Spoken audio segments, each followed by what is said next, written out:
एक बार एक ब्राह्मण देवता जो नित्य गंगा जी का सेवन करते थे, गंगा जी की बड़ी महिमा है, वास्तविक बड़ी महिमा है। कोई ऐसा नहीं कि केवल शास्त्रों में वर्णन किया गया है, तत्वतः ऐसा नहीं। इसीलिए परम वैष्णवाचार्य भगवान शिव माथे पे धारण की हुई गंगा जी को, गांगम बारी मनोहारि मुरारि चरणच्युतम त्रिपुरारि शीर्षारि पापापहारि पुनातुमम। पर हैं कौन गंगा जी? मुरारि चरणच्युतम, हमारे प्रभु श्री कृष्णचंद्र जी का चरणोदक। जब अपने अंश से वामन रूप धारण किया तो पाद प्रक्षालन ही ब्रह्मद्रव श्री गंगा जी के रूप में।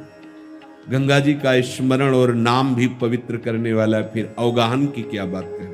पर यही कार्य में यदि अहंकार हो जाए तो फिर वो लाभ नहीं प्राप्त होगा।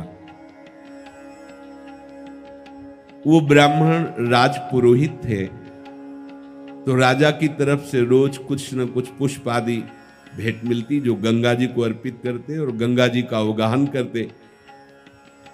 मार्ग में ही रैदास जी भगवत स्मरण करते हुए अपनी वो बाहर कठोता में रख के सेवा करते थे। वहां से पंडित जी निकलते, देखते कि यार बड़ा चमत्कार इनका प्रकट होता है, धर्म वाली बात तो दिखाई नहीं देती। भागवती, मैं तो रोज गंगा स्नान करता हूं। अरे कहा रैदास जी, कुछ दिन का जीवन है, काहे को इसी को रगड़ते रहते हो चमड़े को, हमारे साथ चलो ना गंगा स्नान करने। तो उनका हमारे पास इतना समय कहाँ है कि गंगा स्नान करें, और हम वैसे ही अधम जीव हैं, हम तो आपके ही दर्शन कर लेते हैं तो हमें पवित्रता का अनुभव होता है। आप तो गंगा रोज अवगाहन करते हैं। मन से गंगा जी को प्रणाम करते हैं और अपने कर्तव्य का पालन करते हैं। हमारे पास समय नहीं है गंगा स्नान के। ये भाषा भक्तों की बुद्धिमान लोग नहीं समझ सकते, भावुक जन ही समझते हैं। एक काशी में वैष्णव थे जो प्रिया प्रीतम की आराधना में हर समय लगे रहते थे। गृहस्थ थे जो अपनी दिनचर्या, व्यवहार कार्य का और प्रिया प्रीतम की सेवा, कभी विश्वनाथ जी के दर्शन करने नहीं जाते थे।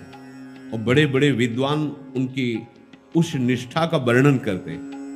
तो जो भगवान विश्वनाथ जी के अंग पार्षद उस समय थे, बड़े प्रकांड विद्वान, ज्ञान का समुद्र है काशी, एक से ज्ञानी महात्मा है। उनको भगवान शिव की कृपा से ऐसी ज्योतिष की गणित प्राप्त थी कि जो ज्योतिष में निकाल दिया वही होगा, वैसा ही। तो जब उनसे उन वैष्णव जी की चर्चा होती तो उनको चुभता। कभी विश्वनाथ जी के दर्शन करने नहीं आते, कभी ऐसा किसी संगोष्ठी में नहीं आते। क्या है उनके जीवन में? और उनका इतना पवित्र यश कहते हैं बड़े बड़े विद्वान लोग।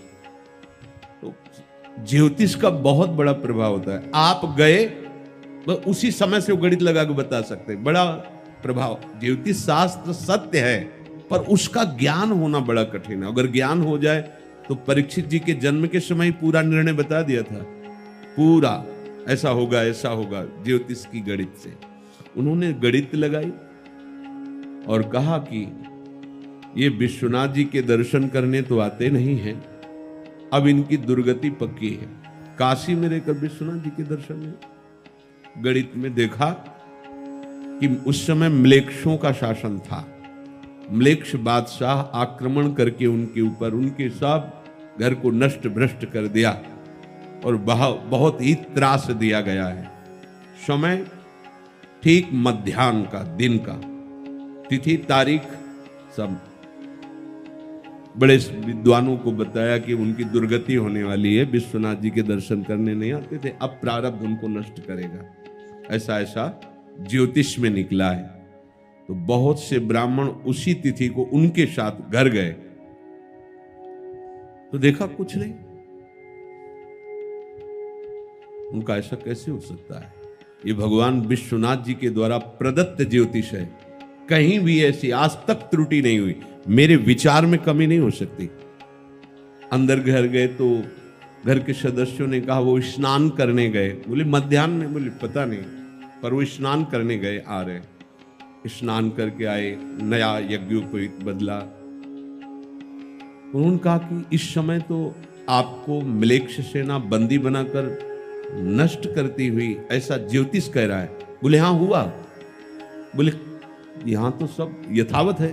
बोले जब मैंने प्रिया प्रीतम को भोग पधराया और प्रिया प्रीतम को भावना में भोग लगा रहे थे, उसी समय हमने देखा कि म्लेच्छ सेना आई और हमारे घर को नष्ट भ्रष्ट कर दिया और हमें बंदी बनाया और बहुत प्रताड़ित कर रहे।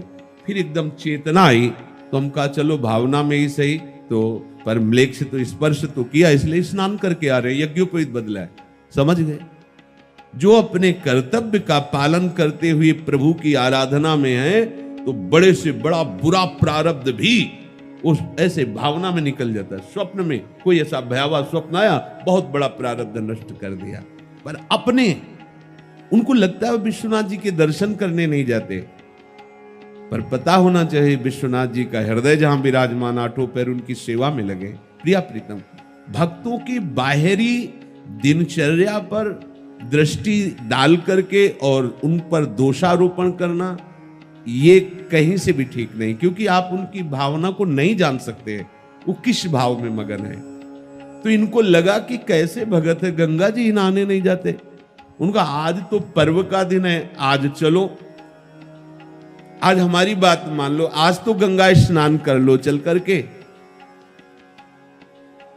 रैदास जी ने कहा कि बार बार आप क्यों कहते हैं, मैं असमर्थ हूं। देखो हर समय जो भगवत स्मरण में है, गंगा जी तरसती हैं कि उसके चरण हमारे ऊपर पड़ जाए। गंगा को भी पावन करने की सामर्थ्य उसके हृदय में है। जिसकी मुख में नाम है, हृदय में भगवत चिंतन है, बड़ी महिमा है निरंतर नाम स्मरण करने वाले और भगवत प्रीत्यर्थ कर्म करने वाले की। उनका पंडित जी सुनो सुनो, हमारी एक भेंट लेते जाओ, मैं तो नहीं जा पाऊंगा। 2 केला लेकर कहा गंगा जी को दे दीजिएगा, प्रार्थना करिएगा कि रैदास ने ये भेंट प्रदान करी है और जो कुछ वो दे या कुछ घटना घटे वो हमें आप कृपा करके बताइएगा आके। पंडित जी वो दोनों केले लिए, ऐसे सहज में पहले तो राजा के द्वारा दिए हुए प्रसादी पुष्प चढ़ाए और जो अपनी दिनचर्या गंगा जी की प्रति करते थे रोज किया। फिर कहा कि गंगा मैया रैदास जी ने 2 केले दिए हैं। उसी समय गंगा की धारा से दिव्य कर कमल प्रकट हुआ और ऐसे हाथ में केले ले, आश्चर्य हुआ उनको और वो हाथ अदृश्य हो गया। फिर जल में हलचल हुई तो दृष्टि गई तो देखा वो हाथ प्रकट हुआ और एक दिव्य स्वर्ण का बड़े बड़े रत्नों से जटित कंकण ऐसे प्रकट हुआ और आवाज आई कि ये कंकण प्रसादी रैदास जी को दे दो, कह देना तुम्हारी भेंट स्वीकार की, तुम हमारी भेंट स्वीकार करो। पंडित जी ने सोचा कि इतने दिन गंगा नहाते हो गए, कभी रैदास जी कोई देख थोड़ी रहे, इतना महंगा कंगन नहीं जाते। गंगा जी कह दे। रैदास जी को तो पता नहीं है ना कि गंगा जी ने बोला है और एक कंकड़ दिया है। कंकड़ लिया और अपने घर को चल दिए। परंतु ऐसी महिमा कि वो जिस रास्ते से जाते घूमकर रैदास जी के दरवाजे खड़े हो जाते। वो कितनी बार रास्ते बदले पर वो जा ही नहीं पाए रैदास जी के ही दरवाजे पर, घूम फिरकर उन्हीं की कुटिया के सामने। अब जब शाम हो गई तो सोचा अब देना ही पड़ेगा, अगर नहीं देंगे तो हम अपने घर ही नहीं पहुंच पाएंगे। देखो ये भगवान नाम का चमत्कार। रैदास जी के पास आए शाम के और कहा ले ये कंकन। देने की तो इच्छा बिल्कुल नहीं थी, 100 में 100% नहीं थी, पर अब करे तो क्या करे। अगर कंकड़ नहीं देते तो घर ही नहीं पहुंच पाएंगे, बस वही किसी भी मार्ग से जाएंगे, घूम के वही कुटिया में आ गए रैदास जी की। क्या हुआ, ये कंकण कैसे दे? उनका जब हमने कहा कि रैदास जी ने केला दिया है तो हाथ प्रकट हुआ, फिर थोड़ी देर में एक आवाज आई और ये कंकण रैदास जी को दे देना। ऐसा रैदास जी ने पंडित जी के चेहरे को देखकर पढ़ लिया और कहा हमको इस कंकड़ की आवश्यकता नहीं, प्रणाम है, गंगा जी ने दिया है, तुम ले जाओ इस कंकड़। अब तो आनंद, अब चले तो घर पहुंच गए। सोचा कि इतना महंगा कंकन पंडिताइन को पहनाने से क्या होगा, बेच देंगे, अच्छा पैसा मिलेगा। तो एक जौहरी के यहां बेच दिया, अच्छी धनराशि मिली। उस कंकण को एक सेठ ने अपनी पत्नी की प्रीता के लिए उस जौहरी से खरीद लिया और सेठ की मित्रता काशी नरेश से थी। तो एक दिन सेठ की पत्नी एक ही कंकड़ पहने हुए जब गई, रानी से मिली, तो रानी की दृष्टि बार बार उसका चमकता हुआ वो दिव्य कंकड़, तो मैं रानी थी हूं पर इसके बराबर आभूषण मेरे पास भी नहीं। तो सेठानी से रानी ने कहा कि मित्रता में आप हमें दे सकते हो, क्योंकि मेरा मन इस पर लुभायमान हो रहा है। दे दिया। रानी ने राजा को दिखाया और कहा इसके समान दूसरा कंकड़ बनवाइए। राजा ने सुनारों को बुलाया, जौहरियों को बुलाया। ऐसा उनका किसी की सामर्थ्य नहीं, ये प्राकृतिक कंकड़ नहीं है, ये दिव्य है, इसलिए कोई भी जौहरी या स्वर्णकारी से नहीं बना सकता। यह हमारी कारीगरी की बाहर की बात है, यहां ऐसा सोना ही नहीं है, ऐसे रत्न ही नहीं है। ये तो हमें लगता है ईश्वरीय रचना है इस कंकड़ की।